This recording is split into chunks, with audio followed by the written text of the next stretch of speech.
Malam hari ini yang kusampaikan di ruangan ini, sumpah demi Allah, demi Rasulullah, apa yang kukatakan pada malam ini apa adanya.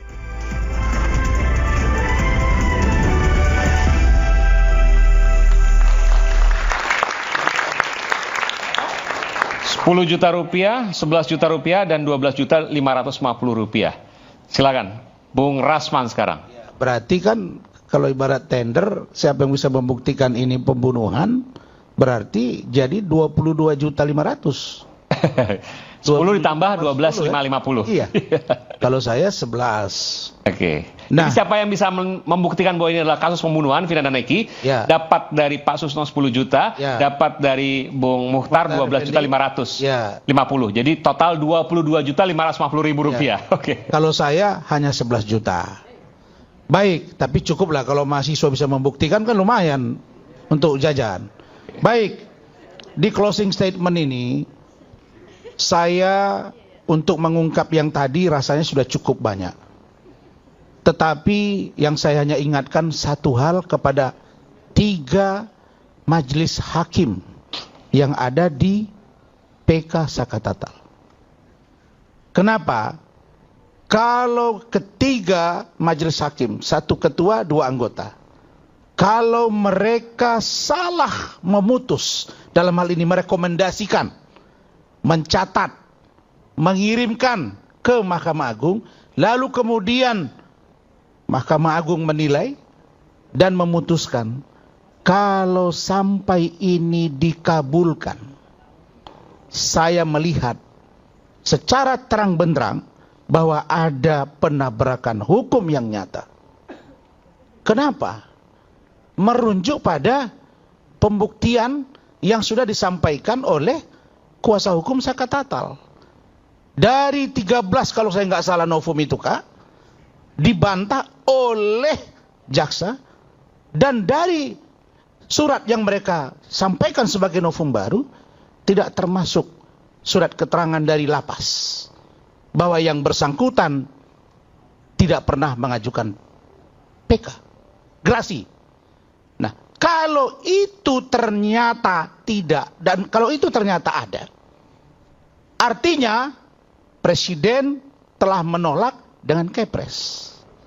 Dan kalau itu disetujui oleh majelis hakim Mahkamah Agung berdasarkan pemeriksaan di Pengadilan Negeri Cirebon, saya khawatir makin runyam kita Kak dalam menegakkan hukum. Siapa yang menabrak siapa, kalau ini sudah terjadi, saya berharap Menko Polhukam, Kapolri, Jaksa Agung, Ketua Mahkamah Agung untuk duduk merumuskan ini. Kenapa? Karena sampai hari ini Kak, saya belum bisa jawab ketika ada Bang Otto Hasibuan di sini. Kenapa bisa PK Tommy Soeharto diterima atau diringankan hukuman dari PK-nya yang hukuman 15 tahun jadi 10 tahun Kak. Sementara tahun 2000 Pak Tommy Soeharto, mungkin Kak Elsa kuasa hukumnya, sudah mengajukan gerasi kepada Bapak Presiden Abdurrahman Wahid dan ditolak. Maksud saya bukan menyalahkan kakak ini. Bukan gitu ceritanya. Gimana ceritanya? Bukan begitu ceritanya. Kalau ini kan sudah gerasi ditolak. Ya. Kalau pada saat itu Mas Tommy mengajukan gerasi, masih proses. Ya. Dan kita kemudian saya mengajukan PK. Oh. Nah, pada saat itu masih semuanya proses. Di dalam buku Mahkamah Agung jilid 2 itu, istilahnya buku coklat. Iya, ya. Itu dinyatakan jika ada gerasi. Sekarang kan peraturannya baru ya. Iya, betul. Inilah momentum saya membuat satu terobosan baru. Waktu itu jika diajukan gerasi dan kemudian upaya hukum, seharusnya yang diputus lebih dahulu adalah upaya hukum PK. Nah, pada saat itu kejadiannya karena sifatnya politik, yang dipercepatlah waktu kita mengajukan kan ngajuin gerasi, dia nggak ditahan. Iya, betul. Ya, kemudian kita ngajuin PK, masih sidang kita PK, tiba-tiba dipercepat, gerasinya turun harusnya menurut Mahkamah Agung, gerasinya belakangan upaya hukum dulu PK-nya. Nah, karena itulah waktu turun gerasinya didahulukan, sehingganya dia mulai dicari sehingga buron. Itulah. Tapi kalau sudah mengajukan gerasi kan PK bisa berkali-kali. Ya, pertanyaan saya Kak. Dulu belum. Ya, belum PK berkali-kali. Tunggu dulu Kak. Ya kan, itu namanya diskusi yang serius dan hangat. Dan ini adalah mendidik. Oke Kak. Kakak sependapat Kak dengan saya? Kalau gerasi sudah ditolak, bukan Pak Tommy maksud saya ini. Ya. Lalu kemudian diajukan PK, menurut kakak, hakim tuh harus memutus menerima PK atau merujuk pada putusan gerasi yang menolak? Merujuk pada putusan gerasi. Iya, tepuk tangan. Udah 8, berarti sudah artinya begini, hampir kalau 8 begitu, bulan. Saya harus challenge juga begini nih. Kalau begitu orang mengajukan gerasi, PK berkali-kali tidak berlaku dong. Ya, seharusnya memang padahal PK boleh. berkali-kali boleh. Ya, mungkin tapi bukan gerasi dulu. Waktu dulu belum ada putusan MK yang bisa PK berkali-kali itu belakangan kok, Dan Pak. itu bukan retroaktif kan Kak? Bukan berlaku surut. Bisa berlaku surut. Nah, maksud saya merujuk pada apa yang disampaikan Kak Elsa Sharif yang selalu bisa membangun satu inovasi restoratif ya, terobosan. Kalau ternyata tidak ada surat yang diberikan oleh lapas. Artinya gerasi tadi. Artinya bahwa gerasi diajukan. Kan gitu, kan tidak diajukan ini di dalam persidangan. Kalau begitu hakim menurut saya harus menolak ini. Itu jelas, harus menolak ini. Beda kasus dengan Pak Tommy tadi, karena sekali jalan, kan gitu Kak.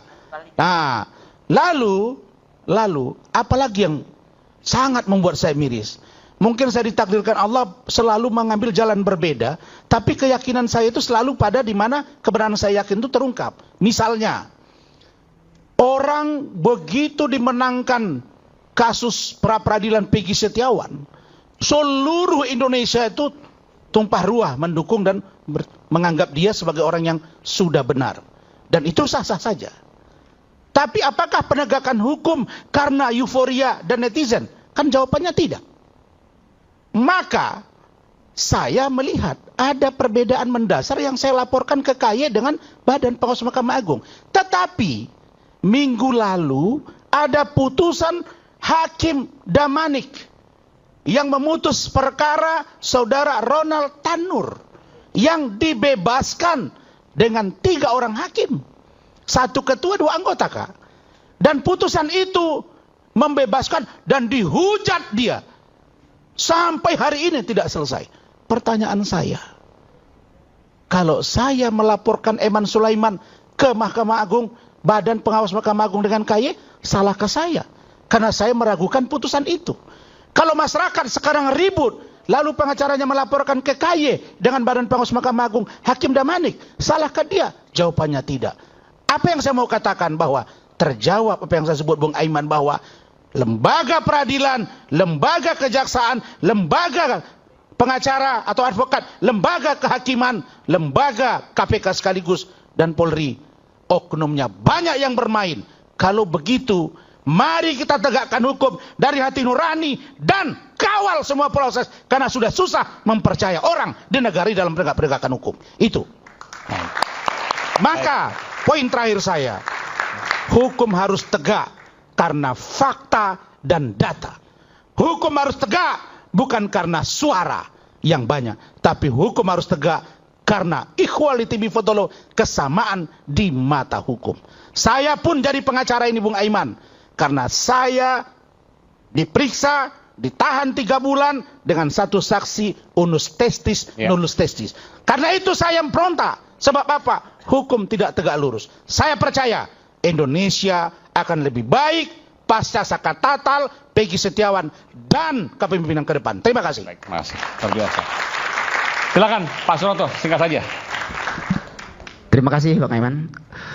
Kalau saya malam hari ini yang ku sampaikan di ruangan ini, sumpah demi Allah, demi Rasulullah, apa yang ku katakan pada malam ini apa adanya, dan benar apa adanya yang ku katakan malam hari ini. Dan aku mau berbohong tidak berada manfaatnya bagi kami, Om Aiman, dan nggak ada untungnya bagi kami. Yang jelas saya pengen membuktikan bahwa kasus ini adalah pembunuhan. Terima kasih, Pak Rahmat. Sebentar. Kasus ini ada pembunuhan. Kok Anda bisa menilai itu dari mana? Ya, saya tahu betul. Dalam hati tahu betul. Dalam hati. Dalam hati saya bahwa kecelakaan korban yang di Beoper Talun ini bukanlah kecelakaan, tapi di pembunuhan. Itu keyakinan Anda. Keyakinan saya dari hati. Dari hati saya sendiri. Oke, ini dari hati ya, bukan dari fakta dan data tadi. Bukan, dari hati kecil saya sendiri. Setengah detik, saya lupa. Klien kami, Pak Suroto ini, jika diperlukan oleh jaksa yang sedang menghadapi gugatan PK di Pengadilan Negeri Cirebon, Pak Suroto bersedia menjadi saksi di persidangan tersebut. Bersedia, Pak? Siap banget. Baik, terima kasih. Itu saja. Baik, terima kasih Bung Rasman, terima kasih Pak Suroto, Bu Elsa, dan juga Pak Bung Tony RM, dan juga tadi ada Bung Muhtar, ada Mega dan Widi juga. Dan kasus pembunuhan Vina dan Eki berlalu hingga lebih dari 1 windu.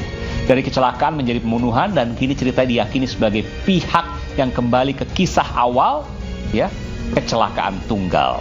Setelah Liga, Dede dan Ibtu Rudiana, tersisa satu saksi kunci yang harus bersuara. Dia adalah Aep Rudiansyah. Kepada Aep, kini ada punya tim pembela, Welsa salah satunya. Kini ada punya pengacara, kami tunggu suara Anda. Saya Aiman Wicaksono, sampai jumpa di Rakyat Bersuara berikutnya. Salam.